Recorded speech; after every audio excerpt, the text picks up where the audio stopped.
I'm speeding. Speeding. 5, 4, 3, 2, 1. The world is changing faster than ever. What used to take decades is now taking years or even months. What you see right now is the illusion that people have had for many decades about the workplace being this secure place to work the rest of your life. For the first time in the history of our nation, our children will not do as well as us. We've seen our friends get laid off. We've been laid off. We've had our pay cut. People are overworked and underpaid. They seem to have less time and less freedom. They live under constant pressure. This is going to be forced. And so even if your employer loves you, they may have to cut you. There's something wrong that on Monday morning, the heart attack rate increases by 35%. Technology is accelerating, job security is declining. It just doesn't seem like the old models of making a living are as reliable as they used to be.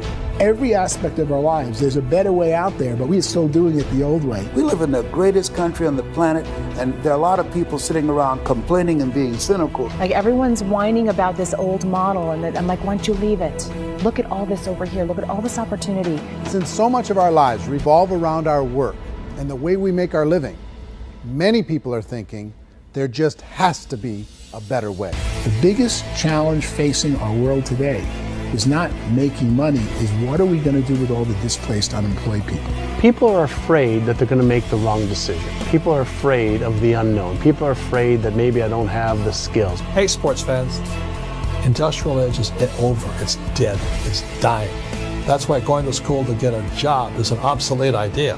A steady paycheck is an industrial age idea.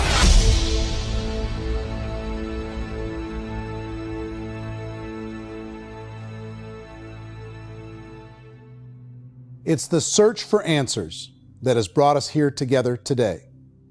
My name is Eric Worre, and for almost 30 years I've been an entrepreneur, struggling at times, but ultimately succeeding.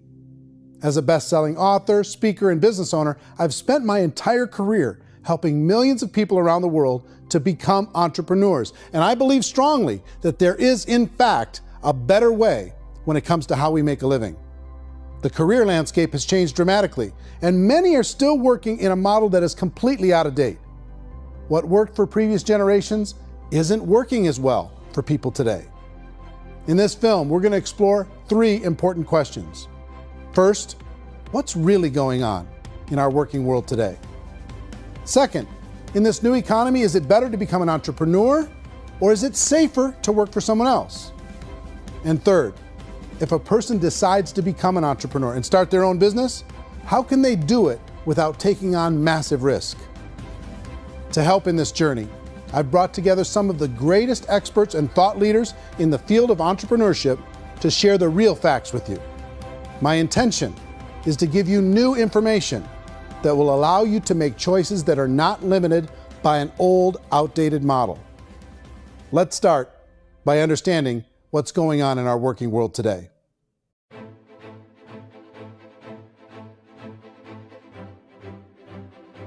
Let's look at unemployment. 30–40% of the people are honestly not working, but would be working.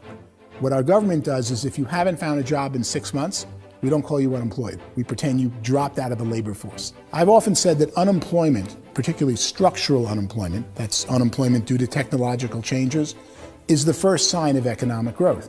Think of it, 10 people live on an island. They go out every day and fish.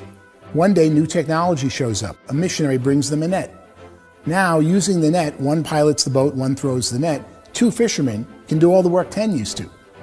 That's a 500% increase in productivity, 2 doing the work of 10, in one day. You don't have to learn a lot to learn how to throw a net instead of throw a fishing line. The island's got a big problem, 80% unemployment. But the island still has all the wealth of the fish because the 2 people produce as much fish as 10 did. Now, of course, looking back in history, these changes used to take thousands of years. And during that time, we went into farming and transportation. Some of us became doctors and some teachers and lawyers, and we developed all these new professions and new manufacturing jobs. Today, these changes are occurring literally in one day when a new technological advance occurs, and we don't have the social structures to deal with it or to retrain the unemployed people.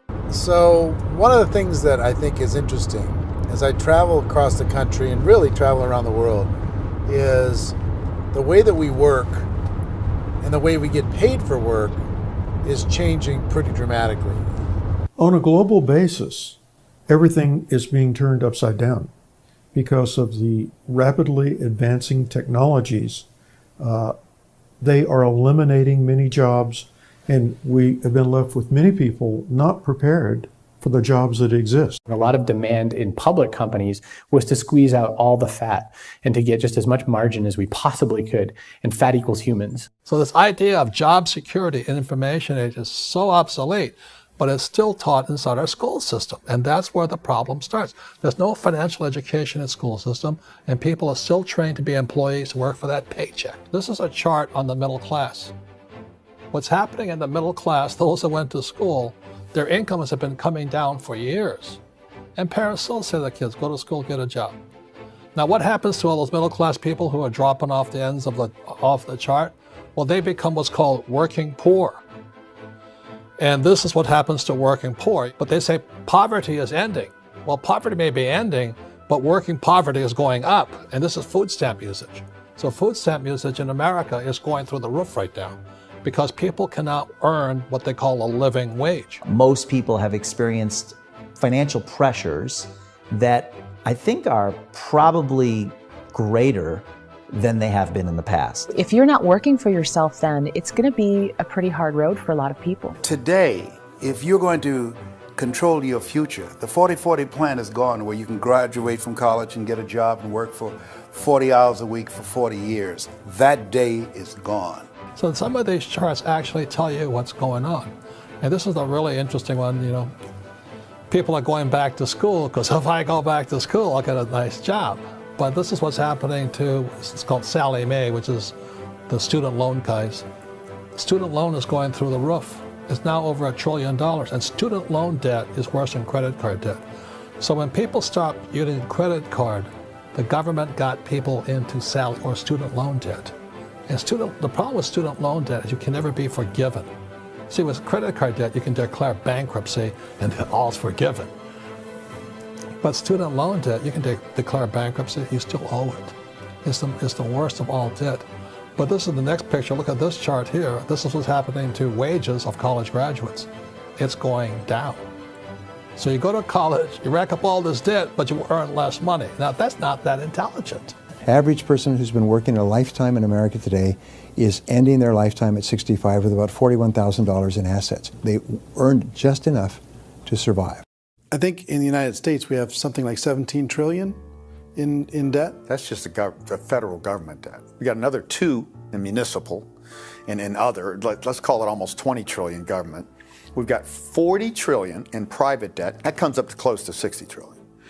When you then add something we never had before, what you were talking about, when we look at the unfunded portion of Social Security and primarily Medicare, Medicaid, that at the most conservative estimates from outside firms, Kleiner Perkins, 67 trillion and growing. That's more than all our other debt. There's less conservative estimates that say it's 84 trillion or higher. I added up conservatively $127 trillion in total debt. Debt is a financial drug. When you take it to excess, it's like taking a drug. Yeah, it makes you feel better, it enhances your performance, but at a huge cost, eventually it kills you.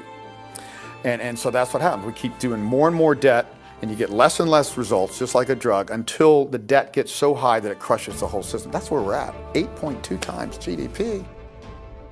You know who I feel sorry for?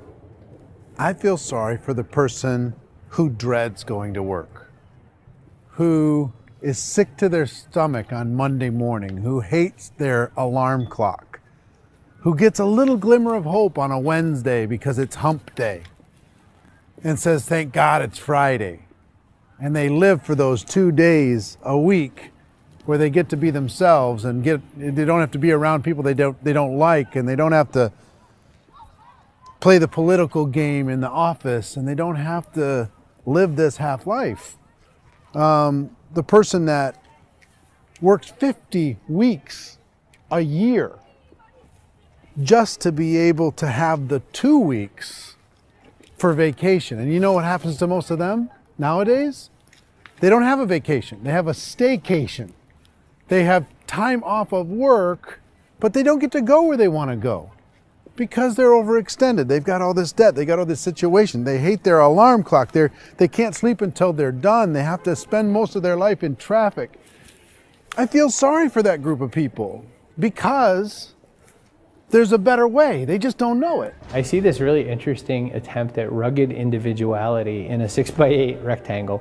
And I feel like you're all the same, except for the little push pins of the pictures. There's different pictures. Yours is named Jenny and his is named Sujara, but it's the same people. And this is how they are, and they're just like the zombies, and there's no joy in there, there's no fun. There's always like the wacky woman who decorates her cubicle, and that's the most she can do there. You got to give her credits, right? The wacky cubicle woman. The basis for their life is worry. I'm worried, you know, maybe I'll get fired. I'm worried maybe my company will go out of business. I'm worried I can't keep spinning the plates on paying the bills. I'm worried about how do I send my kids to college. I'm worried, what if the transmission of my car breaks? That's, you know, 2 or 3, I can't fix it. People live in a sea of worry, and it eats at them. Those signs that people held up during the Depression didn't say looking for gainful employment in a cubicle. It said looking for work. Work is what we're looking for. Job is just a unit of measurement. Work is what we're going after. It's time to look in the mirror and say, it's not the economy, it's my economy. It's my little world of where I am. I need to improve. I'm not going to wait for the economy to come back because, frankly, the economy is doing great in this country. So I'm here on Wall Street, the financial center of the universe, the financial capital of the world. This is where most people's money goes to at least be held for a time, right?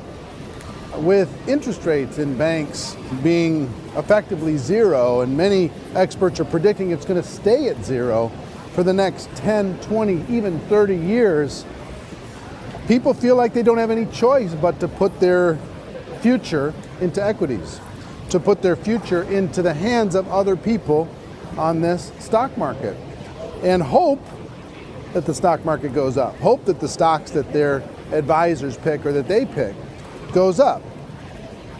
That's one way to go, I guess. It's my personal belief that if you put your future into the hands of yourself, in other words, you have earning power by yourself, I think you're a better investment than these guys. I think you controlling your future is a better option than handing over your retirement to these guys.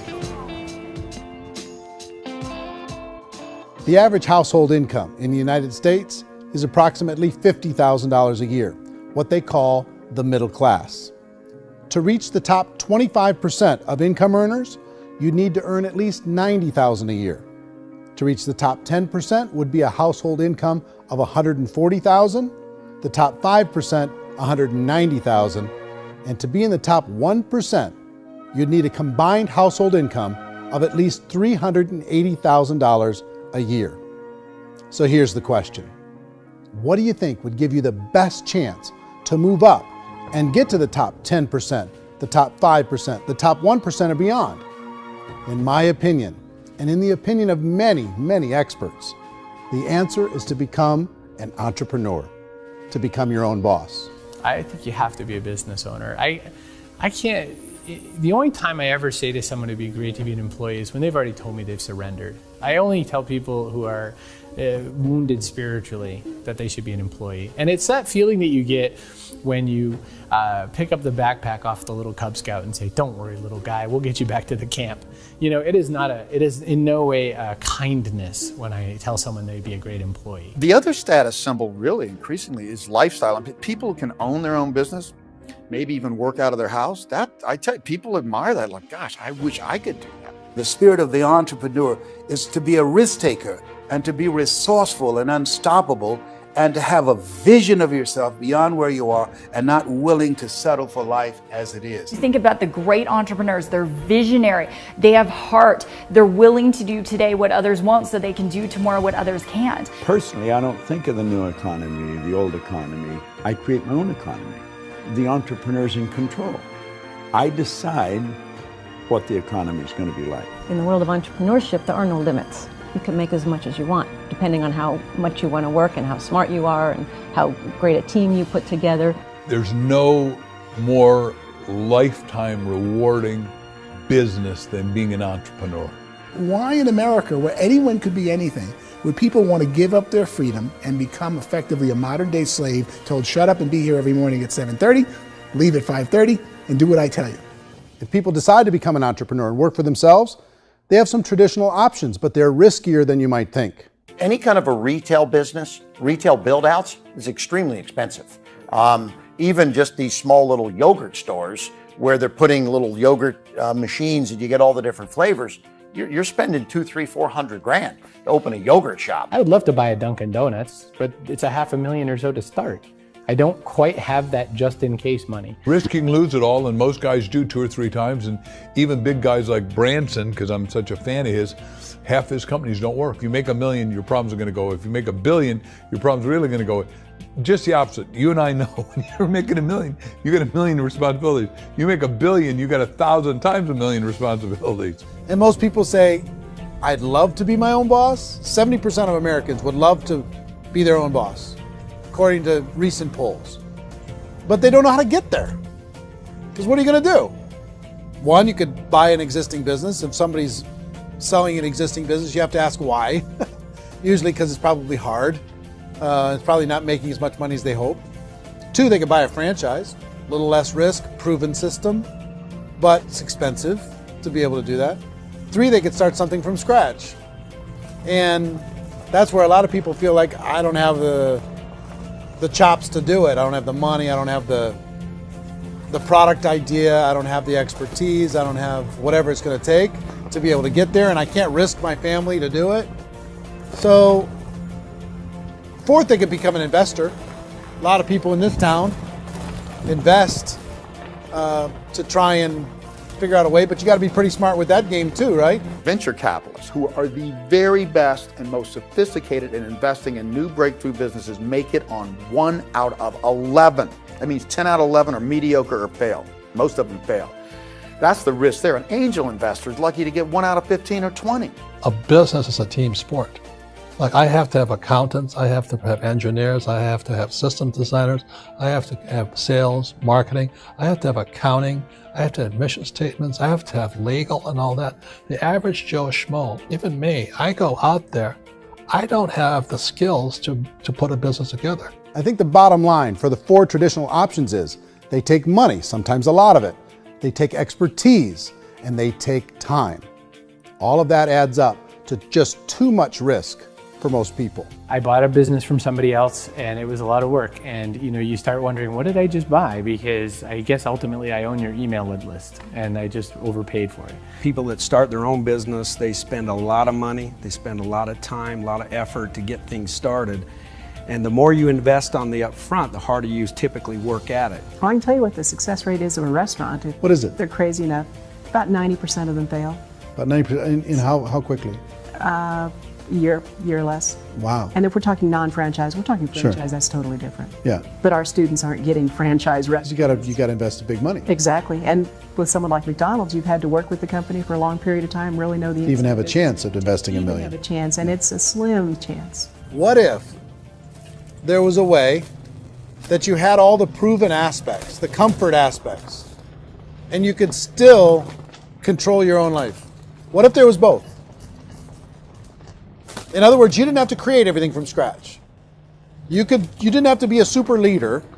All you had to do, what if there was a proven product already? You didn't have to create the product. And there's a proven system already, proven training already. Everything except an employer. That was the only thing that you didn't have. Do you think more people would be open to working for themselves in that environment?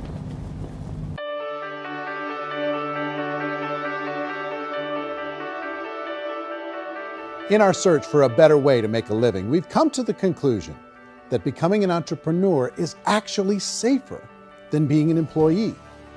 And through our look at the entrepreneurial options, one particular path kept coming up from expert after expert. And I think most people will find it surprising because it's certainly a non-traditional business model. That model is for people to start their own business and become an entrepreneur through the creation of a network marketing business. Some people call it direct selling because the product is being sold directly from the manufacturer to the end consumer, cutting out the middlemen. Other people call it multi-level marketing, or MLM, because there are multiple levels of commissions paid. The most common term today is network marketing, because network marketing best describes using a large group of independent distributors, independent entrepreneurs, to move a product or service more efficiently. So my friend here, Donald Trump, and I, we always write about the network marketing industry. And the reason we support the network marketing industry is because it really is a business school for entrepreneurs. Because most people come out of school looking for a paycheck. Oh, that's terrible. I would go into network marketing like that. I think if it didn't exist, we should invent it. It is that good. I think direct selling is a great way to do business today. It's very easy to get into that industry, and you can be self-employed, be in effect an entrepreneur. When we see multi-billionaires adding network marketing companies to their portfolio of companies, that would be a clue. When we see people who are very famous authors and very famous business people endorsing the industry, that would be a clue. These network marketing companies aren't $50 million companies, they're billions and billions of dollars. They lead the stock market, they're major companies. When we're going to get it? You know, and you're going to school to work for a paycheck, but if you want to be rich, be an entrepreneur, and network marketing gives you the spirit to be an entrepreneur. A traditional company will spend up to 50% of their total revenue on marketing. Network marketing companies use a different approach. Instead of having all that extensive marketing expense, they utilize a network of independent distributors to do the marketing for them. Now, why do they do this? First, because word-of-mouth advertising is so much more effective today than traditional media advertising. Second, some products need to be explained or demonstrated, and an independent salesperson can do that more effectively than an ad campaign. Third, it's completely efficient. The company only pays for the marketing of their product if a sale happens and not before. Imagine if Amazon allowed you to become an independent distributor and paid out 40% of its revenue to that distributor group. All you had to do as a distributor was recommend a product, and if a person bought it on Amazon, Amazon would take care of all the logistics, and you'd get paid for bringing the customer. Now imagine you got paid for every purchase that customer made for the rest of their lives. Well, Amazon doesn't offer this option, but network marketing companies do. 85% of all buying decisions in our society are made as a result of word of mouth or reputation. We're recommending things to each other all the time.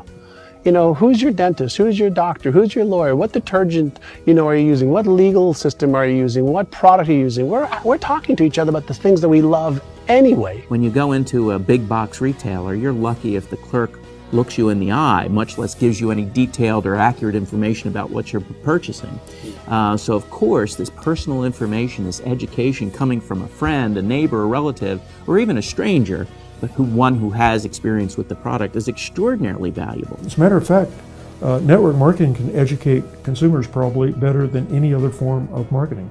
It certainly can do better than advertising, because advertising usually has a certain hype to it, and you can only get limited information. So, network marketing trumps advertising. If you were a typical sales company and you wanted to sell $1 million a month worth of product, you might go find 100 superstar salespeople. The quota would be $10,000 a month. So network marketing as a distribution system just flips the numbers. So we use 10,000 happy, raving fans of a particular product, and we don't concern ourselves so much with how much product each one of them individually sells. If they sell just $100 or $200 a month, and there's 10,000 of them, you're selling $1 million to $2 million a month worth of product. And that's the best way I can explain how network marketing works. This is the marketing arm of the company. There's not money being wasted on bricks and mortar. There's not money being wasted on inventory that's sitting stagnant somewhere. There's not of employees standing around that don't have customers. These are people that are going to connect with customers. These companies allow people to become independent distributors for extremely low cost and with no minimum time or sales quota. Essentially, they own their own business and can provide as much or as little sales as they choose.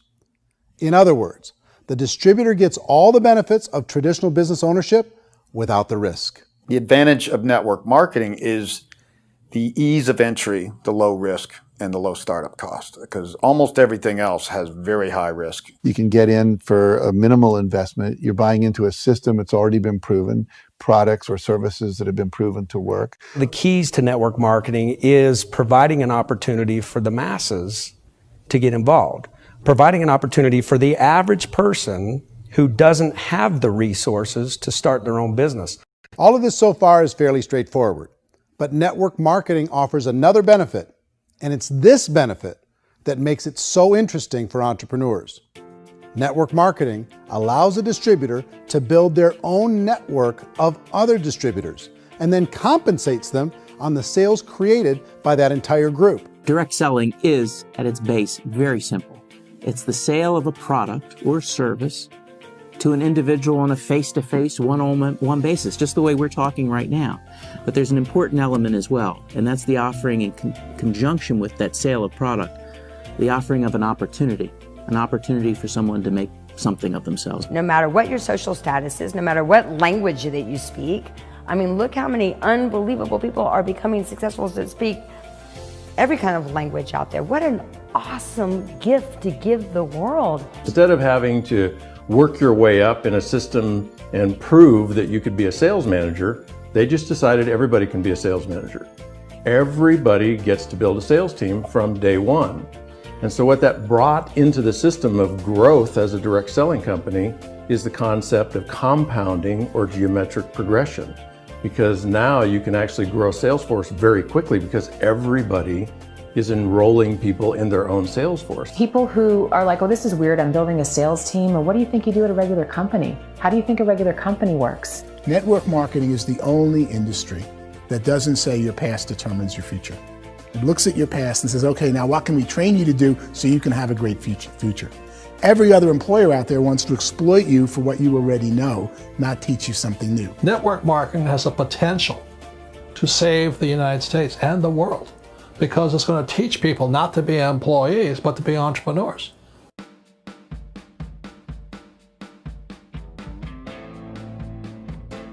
According to the Direct Selling Association, if you add up all the network marketing companies around the world, they combine to do over $178 billion a year in retail sales. To give you an idea of how big that really is, the NFL, the National Football League, does approximately $9 billion a year. The music industry does a little more than $16 billion a year, and the movie industry does about $80 billion a year. Using a conservative average, network marketing companies pay their distributors about 40% of that $178 billion in the form of commissions, which adds up to more than $71 billion a year. That's almost $6 billion a month. It's almost $200 million in commissions every single day. So it's certainly working, and people are making serious money in network marketing. With the growth of the direct selling industry over the last 10, 15, 20 years, we've seen a broader understanding of the channel.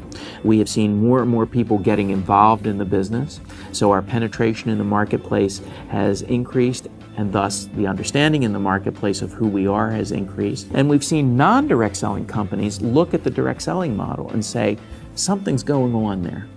People are making money, companies are being profitable, individuals are being motivated, product is being delivered to market. Maybe we should explore this. Some people think only the people at the top make money. Well, let's take a look at that as well.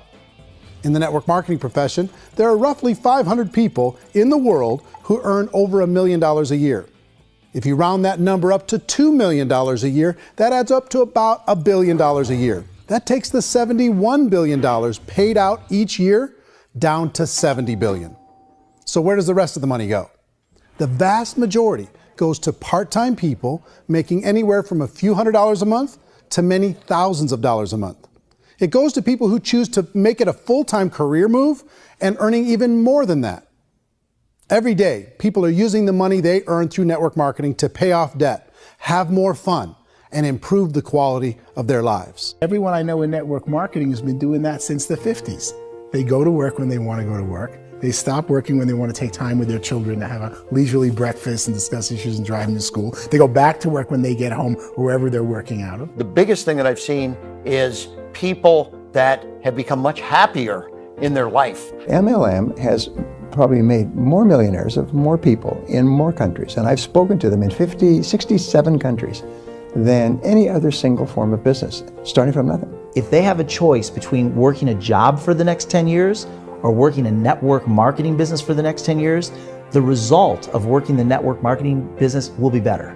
A lot of people within the industry go on and make this a career and do extremely well at it. Network marketing has been nothing but good for everyone I know that's been involved with it because they did it seriously and they played full out and they've been very successful. It's been a constant barrage of success stories and people showing off stuff that they got as a result of it. How many people are involved? Approximately 16 million Americans and 96 million people around the world are currently participating in network marketing.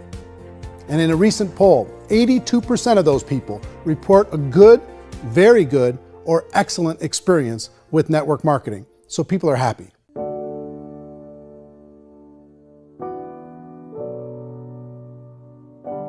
So I've taken a look at the network marketing profession and really tried to understand why so many people are confused as to the validity of this as a business. One is this pyramid shape. People get really messed up with this pyramid. Oh, it's one of those pyramid things. So I just think there are a lot of haters out there who really don't understand the industry and say, oh, it's a get-rich-quick scheme. It's a pyramid. Well, corporate America is a pyramid scheme. You know what I mean? It goes like this. You have thousands of MBAs, let's say working for Ford or General Motors or Coca-Cola. If all these MBAs are all trying to get to here, that's a pyramid. Only one guy's going to make it. Every 10 years, one's going to make it. Whereas you look at network marketing, it's like this. So you're here, and your job is to develop other CEOs coming up behind you. So it's an inverse pyramid. In network marketing, it's a very simple concept. If you sell product, you get paid. It is paid based on production. There is no first mover's advantage. There is no investment component where the more somebody spends, the more they're entitled to make. So the two are polar opposites of each other. It doesn't matter what shape the company is or the compensation plan is shaped, whether it's a circle or a pyramid or a triangle or a trapezoid, it doesn't matter. If compensation is coming primarily from recruitment, then you've got a problem. On the other hand, if an operation is basing their compensation to participants on the basis of sales, even when those sales are generated by people you've recruited, well, then you're a perfectly legitimate enterprise. That's the legal test, it's the practical test. Another issue that's been true in the past that is no longer true now is people used to be in network marketing loaded up with products that they couldn't sell and they ended up a loser. They ended up with a bunch of product in their garage, they ended up with a bunch of products sitting in their kitchen shelves or whatever, and they thought they could sell it and then they weren't willing to or able to sell it and they ended up with a bunch of stuff and they were bitter about it. There was this thing called front loading where you had to buy if you bought $25,000 worth of product, you got better commissions and all this. Today, it's almost all done by computer. It's direct mail comes from a warehouse somewhere else. You don't have to have all this inventory. You don't have to stock up. It's a paperless world now. Most of it's done online. You have a back office. It really works. And I mean, the technology has changed everything. Third issue is people start talking about 99% of people in network marketing don't make any money. Well, we've talked about that over the course of this journey together. Almost $200 million a day is being paid out to network marketing distributors around the world. The naysayers, the people who say that it doesn't work, are usually the ones who just don't know how to make it work for themselves. And so they're giving you an opinion, and I tell people, don't confuse people's opinions with expertise, because opinions are free. And don't confuse sincerity with the truth, because people can be sincerely wrong. But here's the reality inside of network marketing. The vast majority of people that get involved in network marketing just become customers and they get involved to be able to purchase product at a lower price.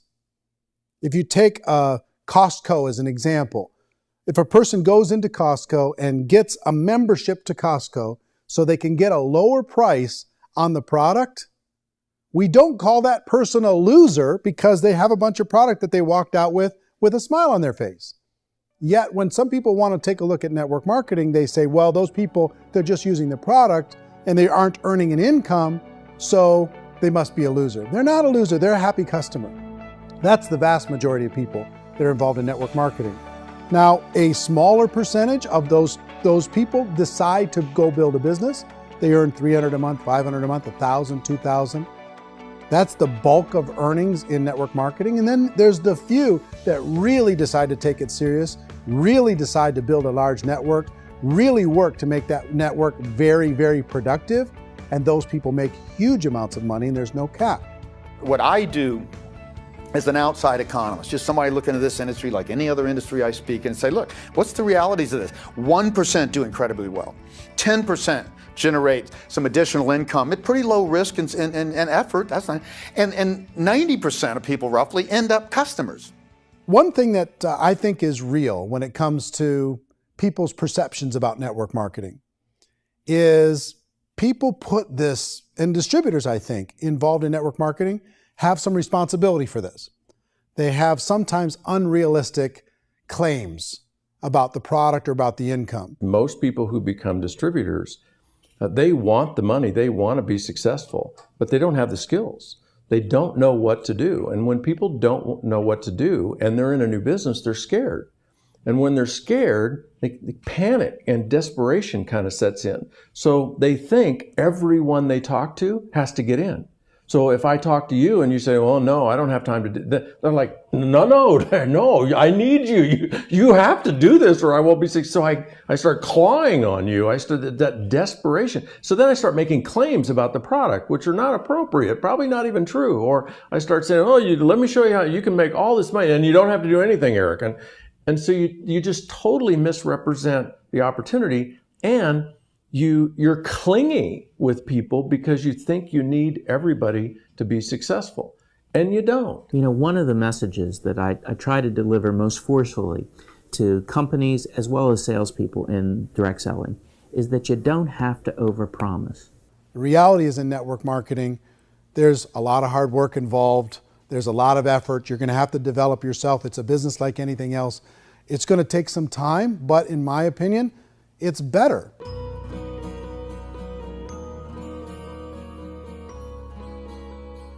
It's light years better for people starting today than it was even 5 years ago. I think it's more widely accepted now, and people understand it is a business. It is being an entrepreneur. It is being a business owner. Our belief system is based upon our evaluation of something, and frequently if we reevaluate a situation, our belief about that situation will change. The industry has changed and it's grown up. It's totally transformed. You've got young people today that have grown up with social media, and they understand networks. They understand how people are connected through technology, and they understand how money flows through those networks. So when they see network marketing, they don't see it the way their parents saw it. And we've all learned, the larger industry that you represent, has all learned from those mistakes and flaws and errors that have happened early on. Early algorithms didn't work the right way. That's all fixed. It's like when they design a computer program, they design the program, then they run it, and then they go back through and they debug it. The MLM industry has been debugged. This is the day of being virtual, being able to run a business from your mobile phone. I mean, it's incredible. Companies are getting smarter. They're implementing more consumer protections. They're implementing more compliance training. They're doing more with respect to product research. If you do get involved and you make purchases of inventory, even on a voluntary basis, if you decide that this business is not for you, you can leave and have that inventory repurchased by the company. There's no other business that offers that kind of protection on a voluntary, self-regulatory basis.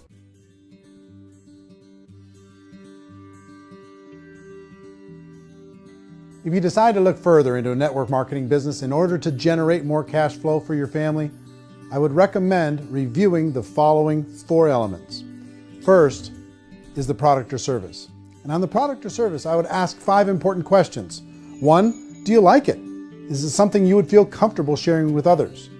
2, is there a recognized need in the marketplace? It's hard to create a need if one isn't naturally there. 3rd, does the product meet that need? Does it solve a legitimate problem for consumers? And 4th, is it priced to sell?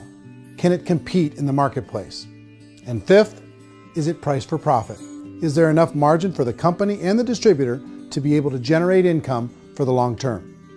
If you can answer the questions on the product to your satisfaction, the next element to consider is the company itself. Is it well run? Do you believe in the founders or the management team? Do you feel they have what it takes to go all the way? See, it doesn't matter how good the product is if the management can't take care of the company. Good management can change with the times. They can handle adversity. They can make good decisions. Make sure you choose a company that can serve you for a long time. The third element to consider is the compensation plan. And with that, there are 3 important things to look at. First, a brand new person needs to be able to generate some money fairly quickly. It may be an obvious reason, but you can probably imagine the ripple effect of a distributor getting involved and having even a small victory fast. That can only help with the overall success of the organization. Second, a person should be able to develop a moderate part-time income in a reasonable period of time. As they develop their network and as their sales grow, they should be able to enjoy more benefits. And third, for the people who are really serious, for those who decide to really go pro in the network marketing profession, there should be the possibility to make a serious full-time income if they work hard and are committed to developing their skills. If you're comfortable with the product, the company, and the compensation plan, the last thing you should look at is the support that will be made available to you. Does the company have a website? Does it have a solid online reporting tool? Do they have comprehensive training available? Do they host events to help you build your business? If you decide to do this, what kind of a support system can you plug into? Choosing a network marketing company is a personal decision. But evaluating the 4 elements of product, company, compensation plan, and support is a great place to start. Is the company promising that you're going to get rich quick or that you can make a lot of money without a lot of effort? That's a red flag. Is there a product that you really believe in that you think can be sold? Or are you being told by salespeople or the person who's trying to recruit you or by the company itself that don't worry about the product, all you have to do is recruit other people into the business? Red flag, warning sign. If you're hearing that, take a second or even a third look. Get to know the customers, the products, the business, have some success, and see where the opportunities might take you to move up in the organization. You want to find out how concerned are they about my education, my training, and my development? Is there a space for me to grow? Most important question. Learn everything that you can about the product. Make sure it's something that you believe in, and learn everything you can about the industry and work that system. You have to be very passionate about whatever that company is doing. I would get involved. You can always test drive anything, the product, the service, the community, and then lean into it a bit. If it feels good, then lean into it a lot. Behind me is the Lincoln Memorial. And this is a place where Martin Luther King Jr. had his famous "I Have a Dream" speech. And at that speech, he talked about his dream for equality for everyone around the world, and that's a noble dream. But I think more people need to remember what it was like when they were kids and the dream was still alive in them. Before it got beaten out of them by reality, by this paycheck, by these responsibilities, and by having to live for this job to pay the bills. I think people need to remember that, go back to that. Once they know that there's a better way, I think their future is going to be much brighter. They can live a better life.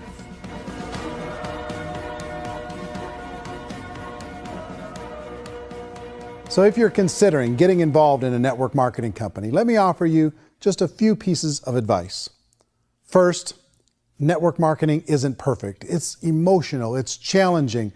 Like any entrepreneurial venture, it can have its up days and its down days. But if you have an entrepreneurial bone in your body, it's just better. Second, if you're gonna do it, decide to be professional. Decide to go pro. It's better to do that than just be this amateur sticking your toe in the water. Third, as any professional, you're gonna have to learn some new skills. And I promise you, inside of the network marketing profession, they're not too difficult to learn. Fourth, like anything worthwhile, it's gonna take some time. Don't expect that you're going to get to the finish line right out of the gate. And fifth, it's worth it. It's worth it to be able to take charge of your life again. It's worth it to be able to control your own financial situation. It's worth it for the people you're going to be able to spend time with. It's worth it for the things you're going to be able to see and the experiences you're going to be able to experience. It's worth it for the causes you're going to be able to contribute to, the lives you're going to be able to touch, the customers you're going to be able to help, the friendships you're going to be able to develop. I promise you, it's worth it. Remember, most people are searching for answers just like you are. But I do have to tell you the catch to network marketing. If there is a catch, if you want to understand this from an emotional point of view, people say, well, it sounds too good to be true. It's not, it's hard work. But here's the catch. Most people still don't understand it. So you're going to have to endure the loss of social esteem from ignorant people. The uneducated will think less of you. Now, if you can handle that, you're on your way. If that's going to destroy you, you know what? Entrepreneurship in general probably isn't in your future. If you can face that catch, you can become unstoppable. I want everyone to really contemplate this if they're not in network marketing. You're in a job, you probably have a mortgage, you have rent, you have debt, whatever's going on. You're in a prison. You work just hard enough to keep them from firing you, and they pay you just enough to keep you from quitting. Come on! I've been there, done that, and bought that t-shirt. In network marketing, if you run into failure, it's really just a homework lesson for yourself. There's no one to blame. You really have no excuse not to be successful. You just don't. People don't want to hear that, but there's so much available to you. If you want to be a good network marketer, be a student to the people above you, be a fellow traveler to the people on the same level, and be a teacher to those below, and know when it's appropriate to do which. People who are not afraid of asking people to buy things, or not afraid of persuading people with a chance they may say no, these people own the future. Nothing happens until something moves. So you got to go move, you got to go do something, or nothing's going to change in your life. In the beginning, you're going to do a lot of things that you don't get paid for. But as you go down the road, you get paid for a lot of things that you don't do. And your job is rehabilitate the spirit, the entrepreneur spirit in all of us. You get it back. You either give it a strong yes or a strong no, but no wishy-washy, dilly-dally stuff in the middle. There's dreams and there are nightmares, but I believe that the biggest nightmare of all is when you don't pursue your dream. You're going to see some monumental growth in this profession. It's an exciting, exciting time to be involved with the network marketing profession. The next 10 years, I see just exponential growth. When that tipping point comes, it's not a matter of asking somebody, have you ever heard about network marketing? You're really asking them, which company are you building your wealth in? We are here to fix the world, to improve relationships with other people, to improve other lives. And the real reward comes as an entrepreneur in any level from teaching somebody something and watching them soar. There is no greater reward.